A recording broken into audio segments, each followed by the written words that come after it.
Baik, selamat siang teman-teman semua. Sekarang kita akan membahas mengenai chapter 7 dan chapter 8, tapi di sini akan membahas fokus dulu di chapter 7. Intinya itu kita lebih ingin mengenal mengenai Power BI Service. Kalau kemarin kita sudah mengolah data di Power BI Desktop, nah sekarang kita lebih fokus ke Power BI Service. Oke.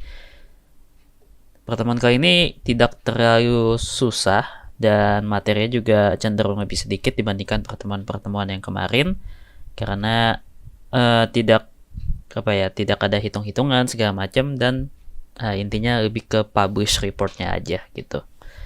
Oke, sekarang kita masuk ke konsep dasar Power BI. Ini teman-teman juga bisa buka modulnya ya. Untuk Power BI sendiri secara pengertiannya kan dia itu adalah aplikasi yang memang digunakan untuk mengolah data, untuk mentransformasikan data, untuk memvisualisasikan data yang sudah kita miliki. Nah, itu untuk pengertiannya. Nah, secara konsep Power BI ini dia memiliki sebenarnya ada empat konsep, tapi kalau misalnya ada pertanyaan seperti ini nanti jawabnya 3 aja gitu ya. Cukup yang ini aja. Oke. Yang pertama kita lihat dulu ini yang di paling kiri yang ada di sebelah sini adalah datasets. Yang kedua ada reports dan yang terakhir ada dashboards. Nah, jadi datasets ini adalah sekumpulan data yang hendak Anda impor dan baca. Nah, jadi kalau misalnya teman-teman ada data mentah, nah itu namanya datasets. Yang nanti akhirnya akan diimport ke Microsoft Power BI dari file yang Excel yang mentahan itu tadi. Gitu, nanti diolah di Microsoft Power BI Desktop. Oke, itu yang pertama. Yang kedua ada reports. Reports ini satu atau lebih dari satu halaman visualisasi yang Anda butuhkan dapat berupa tabel atau grafik. Nah, ini visualisasinya, lebih ke visualisasinya dari si datasets yang tadi teman-teman sudah buat. Oke, yang terakhir ada dashboards. Dashboards ini tampilan terintegrasi yang menampilkan sekumpulan reports dari sekumpulan datasets yang siap untuk dibagikan.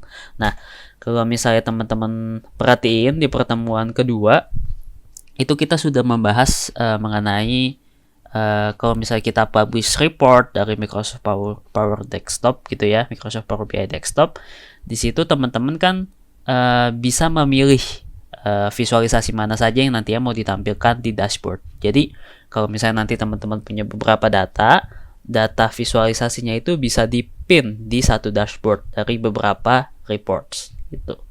Nah, nanti yang ditampilkan yang akan di-share ke orang-orang yang berkepentingan itu ya yang ada di dashboard ini gitu. Oke, jadi ini adalah 3 konsep dasar dari Power BI.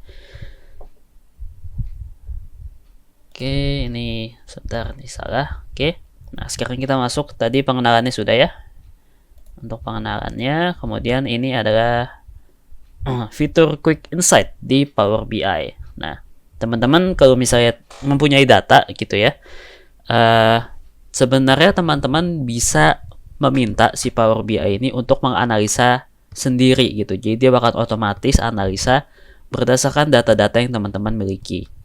Jadi apa ya?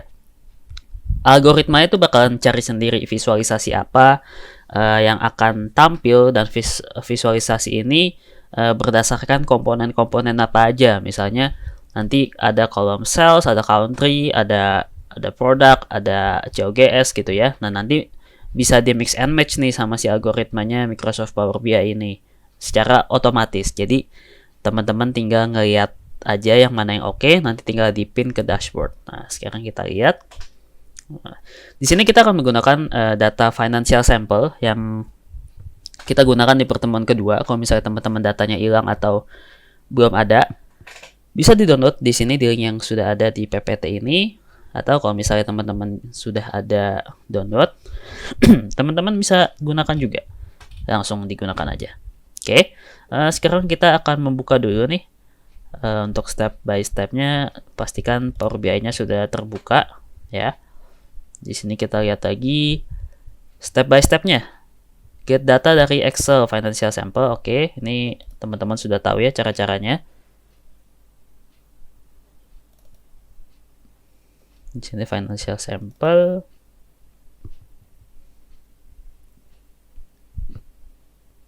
Oke, financial kita load aja langsung, nggak usah ditransform. Oke, di sini kalau misalnya datanya udah masuk nih di sebelah kanan sini, teman-teman bisa langsung publish aja, jadi nggak perlu ada tampilan-tampilan apa-apa dulu ya. Oke, di sini ini kok ada beberapa file, bisa langsung masukin aja, misalnya pertemuan di sini kok mau kasih nama pertemuan 4 record chapter 7 ya. Oke, kalau misalnya udah my workspace, kita tunggu sebentar. Nah, kalau misalnya udah, tinggal di open aja. Oke, di open. Nah, sip. Nah, di sini datanya masih kosong ya teman-teman ya, belum ada data apa-apa. Nah, kita lihat lagi nih di PowerPoint-nya. Sudah diekspor, dipublish, kita ke Quick Insight-nya sekarang. Klik My Workspace di bagian kiri layar ya. Di sini My Workspace, terus klik Datasets plus Data Flows. Nah, teman-teman bisa pilih di sini My Workspace, pilih Datasets plus Data Flows gitu ya. Nah, ini akan terlihat ya pertemuan 4 record chapter 7. Oke. Yang tadi teman-teman sudah publish. Nah, di sini filenya disesuaikan ya yang ini ya dengan file yang teman-teman save tadi atas nama apa. Kemudian klik titik 3 yang ada di sebelah kanan file nih, ada di sini. Kemudian klik Get Quick Insight gitu. Segampang itu. Get Quick Insight. Kita tunggu aja sebentar.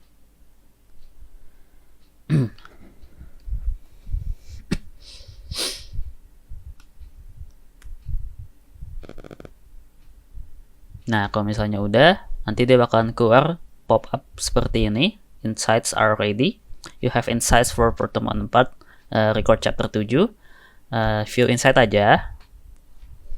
Kalau misalnya udah, kita tunggu lagi sebentar.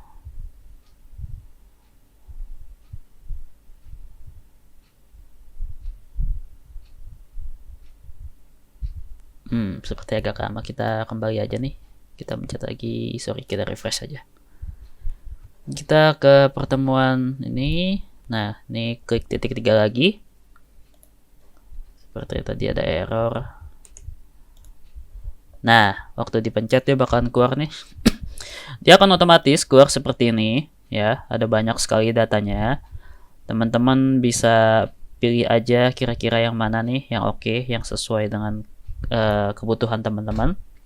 Misalnya kita mau ambil yang ini ya, unit sold and sales by date. Terus kita mau ambil pokoknya 4 ini deh, kita mau ambil 4 ini. Nah, kita bisa langsung ke pin visual aja. Di sini kita pin. Nah, di sini kita bikin new dashboard aja. Di sini pertemuan 4 kita namain. Chapter 7 record chapter 7. Kalau sudah pin ya. Nah, teman-teman nanti bakalan keluar seperti ini. Go to dashboard boleh. Nah, dia bakalan keluar tampilannya di sini. Oke, kalau misalnya udah, kita pilih lagi. Kita pencet view insight lagi. Kita pin data-data mana aja yang mau di pin ke dashboard. Di sini kita mau yang ini gitu ya. 1 2 3 4. Ini kita ke existing dashboard, nanti pinnya ke pertemuan 4 record chapter 7, kita pin aja. Ini juga sama, tinggal di pin. Ini sama, tinggal di pin. Oke. Nah, kita go to dashboard. Nah, di sini bakalan tampil data-data yang kita dapatkan dari Quick Insight tadi. Jadi, seperti itu kurang lebih cara untuk mendapatkan visualisasi tanpa teman-teman perlu istilahnya susah-susah lagi gitu ngolah datanya. Oke.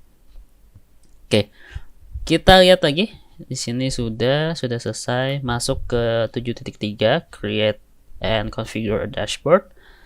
Di sini kita lihat step by stepnya. Setelah data dipin ke dashboard, klik tombol drop down di sebelah tulisan My Workspace. Pilih dashboard, financial sample atau dashboard kalian. Kalian bisa edit title untuk mengganti judul, segala macam. Oke.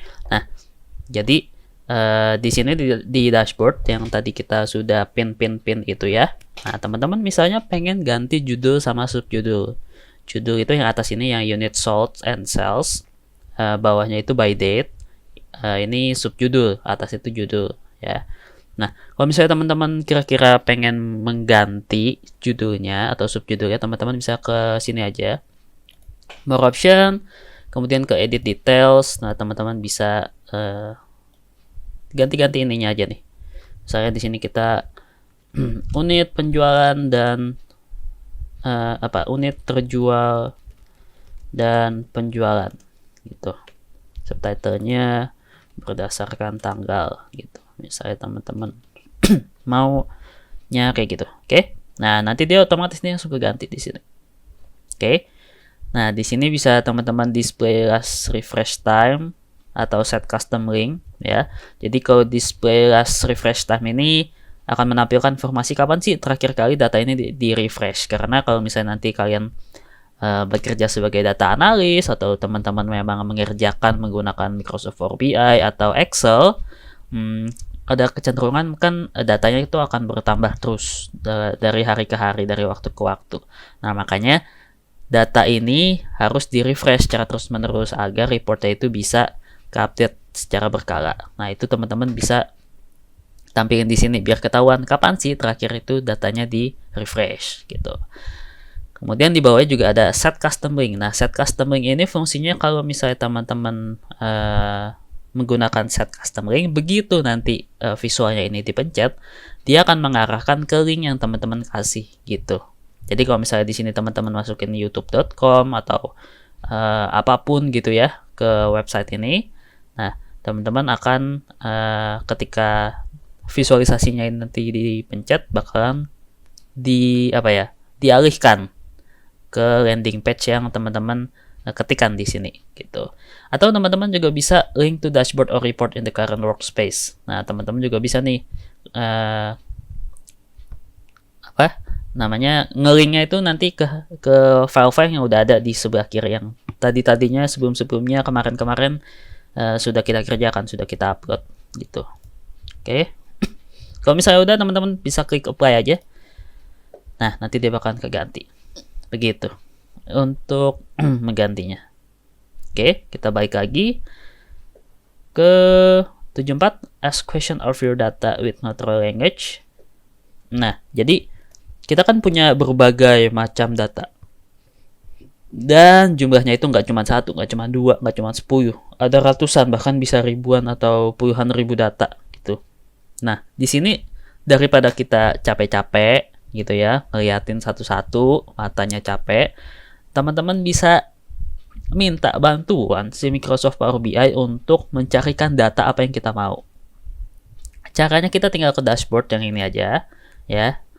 Terus di sini ada ada kolom nih ya, ask a question about your data. Nah, teman-teman bisa langsung tanya aja nih dari data Excel yang tadi teman-teman gunakan gitu ya. Oke, misalnya kita kepengen cari average sales by country gitu. Nah, udah deh, nanti dia bakalan ketampil di sini secara langsung gitu. Jadi di United States average salesnya berapa, di Kanada berapa, French berapa, Germany berapa, Mexico berapa gitu. Atau pertanyaan lain misalnya maksimum unit sold by country gitu. Oke. Nah, nanti disesuaikan juga hasilnya dari pertanyaan yang kita tulis di sini gitu. Jadi emang sistemnya bakalan mencari berdasarkan kata-kata yang teman-teman tuliskan di sini dan harus menggunakan bahasa Inggris gitu. Oke. Kita lanjut. Mudah ya teman-teman ya untuk pertemuan kali ini, memang hanya pelengkap aja sebenarnya untuk mengetahui fitur-fitur. Oke, di sini kita bisa create custom Q&A suggestions gitu ya. Ini teman-teman bisa balik lagi ke Power BI desktopnya. Setelah itu kita misalnya bikin satu visualisasi ya, misalnya di sini biar cakep aja gitu. Kita tampilin di sini. Oke, kita tarik ke bawah. Misalnya di sini kita mau sales tuh ya, sales by country. Nah, sama kayak pertemuan awal ya gitu. Atau kita ganti deh jadi kayak field map bentukannya. Oke. Nah, oke. Kemudian teman-teman juga bisa menambahkan di sini ada beberapa fitur ya. Teman-teman bisa menambahkan text box. Text box itu untuk tulisan ya. Kemudian di sini, nah teman-teman bisa pencet insert. Kemudian bisa menambahkan Q&A di sini. Atau teman-teman juga bisa ke buttons dulu dan di sini menambahkan Q&A gitu. Oke, kita misalnya masukin yang ini, dia bakalan tampil seperti ini doang ya. Ada balon chat seperti ini, kita lokasikan di sini. Atau bisa juga pencet yang ini, sama aja gitu ya. Fungsinya sebenarnya sama aja, tampilannya aja yang beda gitu. Atau teman-teman juga bisa ke bagian visualisasi, teman-teman pilih yang Q&A di sebelah sini. Sama aja, hasilnya bakal sama. Oke. Nah, misalnya kita grup dulu deh. Kita grup, kita rapihin, oke. Kemudian kita publish. Kita save aja my workspace, terus kita replace aja. Kita tunggu sebentar. Udah kita buka di Power BI-nya lagi. Nah, dia bakal mulai tampil seperti ini ya. Sudah ada tampilan ya. Nah, sekarang teman-teman bisa menggunakan question box di sini untuk bertanya, sama seperti tadi, misalnya maksimum sales by country. Tuh. Oke. Gitu. Nanti dia bakalan tampil seperti ini. Atau teman-teman bisa pencet ini juga di balon chat yang ini. Pencet aja sama. Maximum, misalnya maximum manufacturing price by by year, by financial year. Oh, jangan deh, by country atau sales maximum by Canada. Tuh, nanti dia bakalan ketampil. Sama aja sebenarnya, sama kayak yang tadi. Sama kayak yang di sini nih. Yang di mana? Di sini nih. Fungsinya sebenarnya sama aja. Oke, kita balik lagi. Ya, teman-teman bisa menggunakan ini. Kita lanjut lagi ke share dashboard with your organization. Nah, di sini kalau misalnya teman-teman sudah oke mengenai data-datanya, teman-teman bisa share nih data-data ini ke misalnya ke rekan-rekan teman-teman atau ke kolega teman-teman gitu ya, yang memang membutuhkan file-file ini atau tampilan ini. Caranya gimana? Caranya tinggal pencet share ini aja ya. Terus nanti tinggal ketik name or email address, misalnya di sini 2018-6112, Koko tambahin email Koko ya. Ya, kalau misalnya udah tinggal di sini ada message optional, ini misalnya kita Dear Martin, ini adalah data yang Anda butuhkan untuk kepentingan strategi marketing gitu ya. Udah tinggal grant access aja. Udah selesai, nanti dia bakal masuk ke emailnya si penerima dan nanti dia bisa ngeliat apa yang sudah dikirimkan, apa yang sudah kita buat gitu. Oke.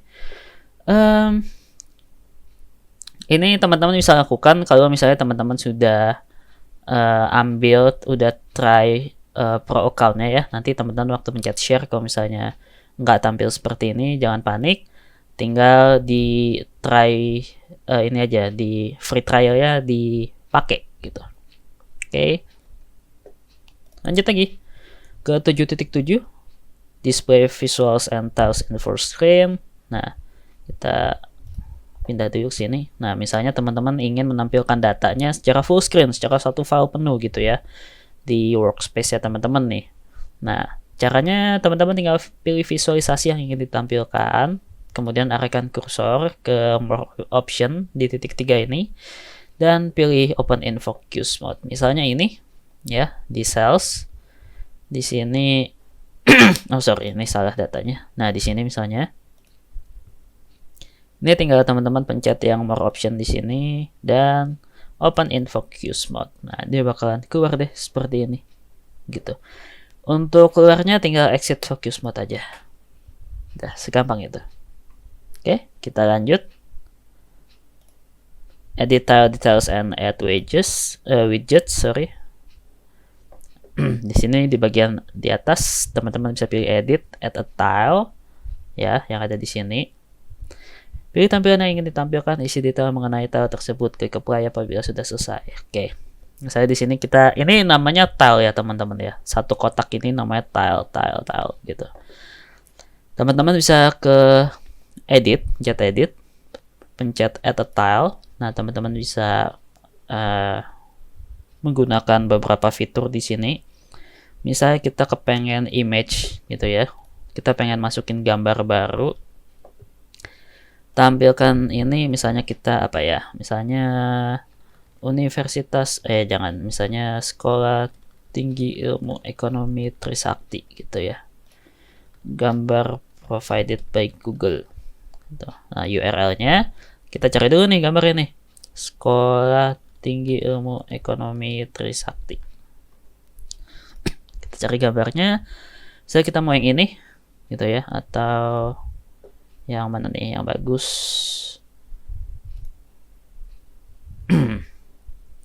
Ya ini deh ya. Nah, ini kampus Bekasi. Kita klik kanan, open image in new tab.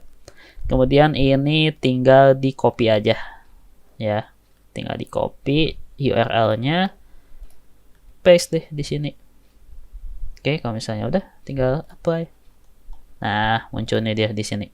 Oke, gambar yang tadi teman-teman sudah tampilkan gitu, yang teman-teman sudah cari. Oke.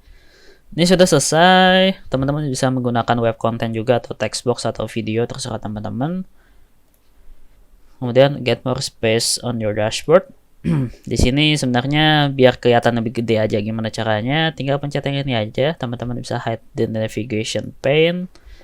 Dan di sini teman-teman bisa open in full screen mode. Gitu. Oke. Segampang itu materi pertemuan kali ini. Teman-teman juga untuk tilenya ini teman-teman bisa sesuaikan ukurannya. Misalnya di sini pengen ditarik gitu ya. Terus ini pengen ada di mana di sini. Ininya di sini, ininya diukurnya segini gitu. Teman-teman bisa customize saja tampilannya sesuai keinginan teman-teman biar kelihatannya rapih gitu. Oke. Oke teman-teman, sekian materi untuk pertemuan di chapter 7 ini. Kita akan lanjut ke pertemuan di chapter 8. Oke. Terima kasih.